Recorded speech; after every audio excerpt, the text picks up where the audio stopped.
السلام عليكم واهلا بيكم في فيديو جديد. هنتكلم عن تتويج مانشستر سيتي بالدوري الانجليزي الاسبوع ده. مانشستر سيتي توج بالدوري الانجليزي بعد خساره ارسنال من نوتنجهام فورست 1-0.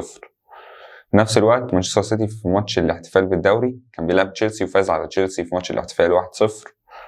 كده الدوري الانجليزي اتحسم خلاص، ومانشستر سيتي صاحب التتويج واللقب بالدوري الانجليزي للمره التاسعه في تاريخ مانشستر سيتي، والمره الثالثه على التوالي في مانشستر سيتي. كده ارقام مانشستر سيتي الدوري الانجليزي السنه دي: مانشستر سيتي الهداف الدوري الانجليزي عندك هالاند مانشستر سيتي، وعندك هداف الاسيستات دي بروينا، وعندك مسجلين اكتر نادي مسجل اهداف في الدوري الانجليزي 94 هدف وعليهم 32 هدف بالتساوي مع نيوكاسل.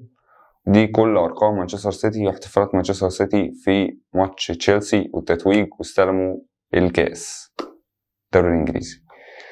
نتكلم بقى عن الفرق اللي حسمت التأهل لدوري أبطال أوروبا. 4 فرق حسموا دوري التأهل طبعا.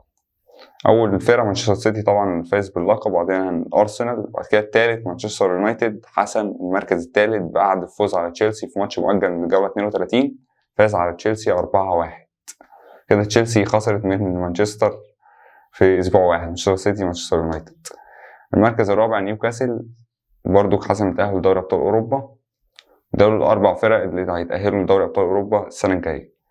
المركز الخامس ليفربول كان عايز يوصل ينافس على مقعد في دوري أبطال أوروبا، بس هو خلاص المركز الخامس بقى مركز ليفربول بعد فوز مانشستر يونايتد، بعد برضو فوز نيوكاسل الدوري الإنجليزي. كده ليفربول هيلعب في اليوروبا ليج السنة الجاية، هو كده في المركز الخامس. دي كل حاجة في الدوري الإنجليزي. طبعا احتفالات مانشستر سيتي مستمرة. كده مانشستر سيتي حقق كاس ودوري في الطريق لدوري أبطال أوروبا في النهائي، فطبعا لسه كده ممكن ياخد الثلاثية.